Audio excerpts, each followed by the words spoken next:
Hello, this is Chef John from foodwishes.com with cheese puff sliders.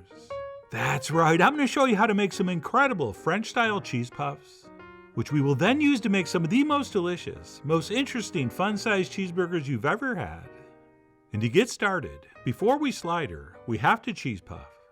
So what we'll do is add some sliced butter to a saucepan, along with a nice big pinch of salt, plus some cold fresh water. And we'll set our heat to medium-high, and we'll wait for our butter to melt and for our water to start to simmer, which ideally happens at the exact same time, which, by the way, is why we have to slice the butter. All right, if you toss a whole stick in, your water will be simmering and evaporating before the butter's melted, and it may throw off your proportions. And then as soon as both those things have happened, we'll reduce our heat to medium, and we will toss in our flour all at once, at which point we'll take a wooden spoon, and we will cook this stirring until we formed a nice smooth pasty dough. And by the way, it's not going to start out smooth. Oh yeah, we're going to have some lumps at the beginning, which really freaks a lot of people out. But don't worry, take a deep breath and keep stirring.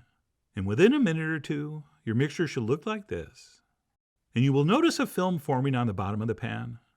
And at this point, a lot of recipes tell you to stop and move on to the next step. But I do not. I want us to continue cooking for at least another minute, just to cook that flour a little more and kind of dry out the mixture just a touch. And while this is happening, we're doing our best to scrape that film off the bottom of the pan with the spoon, which may or may not come off easily for you. But again, don't worry, it's all going to be fine. Since after doing that for a minute, we will turn off the heat and we will continue to stir, scraping the bottom of the pan. And what's going to happen with the heat off, the moisture from our dough is going to sort of deglaze the bottom. And if everything goes according to plan, about a minute later, you may have, you could have, you should have a fairly clean pan. And if it's not perfect, that's fine. We will just move on to the next step anyway, which is transferring this into a bowl, at which point we'll season it with a few shakes of cayenne, plus a nice big pinch of freshly ground black pepper. And then what we'll do is transfer in one of our 2 eggs, and we will take our spoon and we will start mixing. And we will keep mixing until that goes from ugly and separated to slightly less ugly and a little bit sticky. And this is the step that really throws people off if they never made this before, because it does appear that something's gone horribly wrong, and people will stop and start over. But you do not need to. Just keep stirring, and eventually that egg will mix in, and things will start to come together. And once this mixture does start looking doughy and sticky again, we will stop and do the exact same thing with the second egg, which, since we already have one mixed in, is going to go a little easier than the first one. And then once our eggs have been fully incorporated, we will clean off our wooden spoon with a spatula, as well as clean up the sides of the bowl. And since I've done like 1,000 of these, I can tell just by looking at it the dough's perfect. But one rule of thumb some people like to use is if we pull our spatula out, the dough on the end sort of forms a pointy tip or like a triangle. Or if it just sticks on like a big clump, it's probably too thick. And if it simply drips off, it's too thin. But if we get some pointy dough hanging off the end, that's supposed to indicate our dough is good. And once it is, we can finish this off by folding in our grated cheese. And I like to use a combination of Gruyere cheese and sharp cheddar cheese. But hey, you get to use anything you want. I mean, you are after all the Joe DiMaggio, of which formaggio. But no matter what you use, trust me, these are going to be a big hit. And even if you don't make sliders, they still would make an amazing appetizer. But anyway, once our cheese is mixed in, we'll grab a scooper, and we will place 12 equal portions on a Silpat lime baking sheet. And you know I love these little scoopers for portioning, especially for something like this, since it's going to give us a nice round slider bun shape to start with. But having said that, feel free to use a couple spoons to do the same thing. And once we've done that 12th one, if we have a little bit of dough left over, we'll just add it on to the ones that look a little bit small, which sometimes takes you a few seconds to figure out. And by the way, I should not have dough stuck to my fingers, since what you want to do is have some water nearby. And if you dip your fingers in while you're fine-tuning these and pushing the dough around and making things a little neater, that dough will not stick if you have some moisture on your skin. But as you're about to see, we're actually going to cover these with cheese, so do not stress too much about getting them perfect.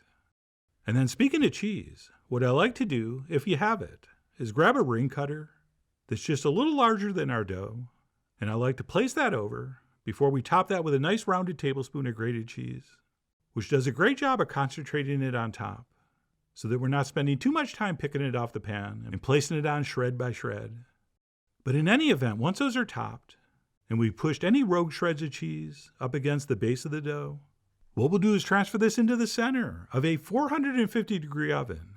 And then immediately, without forgetting, we will turn our heat down to 375, and we'll let these cook for about 35 minutes until they are perfectly puffed and beautifully golden brown, and they hopefully look like this. Oh yeah, that is exactly what we're going for. And then what we'll do is let those rest on the pan for just 3 or 4 minutes, at which point we'll pick them up and place them on a cooling rack.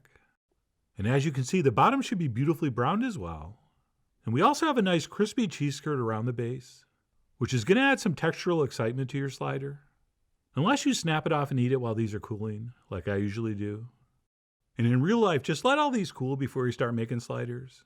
But I'm going to grab one while they're still warm, so I can tear it open, so you can hear the combination of that crispy outside and that soft, moist, hollow inside.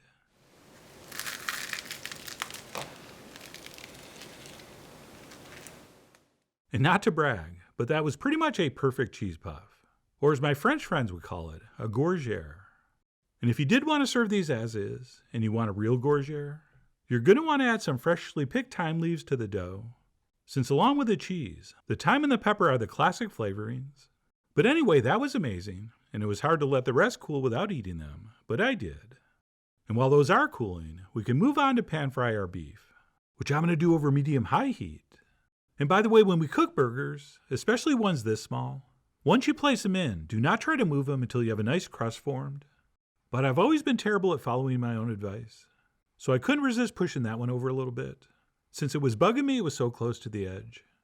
But anyway, I let those sear for a few minutes until I had a nice crust formed, at which point I flipped them over so I could give the other side a couple minutes as well.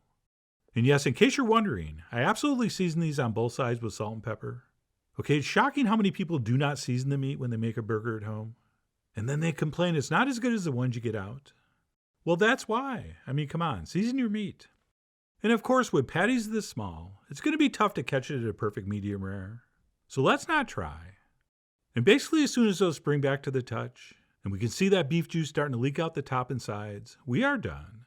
And when that happens, we'll remove those to a plate to rest for a few minutes while we dress our cheese puffs. So what we'll do is take a cheese puff and cut it just like a hamburger bun. And we will open it up to expose that gorgeous hollow inside. And then you go ahead and dress these with whatever you want. But I'm going to use a classic traditional secret sauce, which is 2 parts mayonnaise to 1 part mustard and 1 part ketchup. And that's it. We will place our hopefully juicy burger inside. And then I finish mine very, very simply with a slice of bread and butter pickle, as well as a little bit of sliced cherry tomato, because there's no good real tomatoes available this time of year.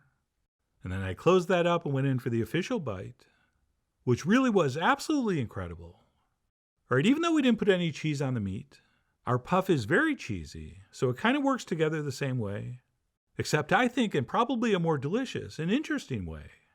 And while this was tremendous, I did think the burger was a little too small. Plus, as you know, I have to take some contractually obligated pictures. So I did end up making a few more using 2 ounces of meat. Plus I added a little bit of lettuce on top, just to make the pictures a little more colorful. And after taking a few of those, I transferred them onto a plate, next to of course some potato chips. And I proceeded to enjoy an even more perfect cheese puff slider. So to summarize, this experiment using a cheese puff, instead of a burger bun, was a total success. Sorry dinner rolls, but you had a good run. And if you're not into pan-fried beef, you can take this same idea and fill these with all kinds of things. But they truly were fantastic as shown, which is why I really do hope you give these a try soon.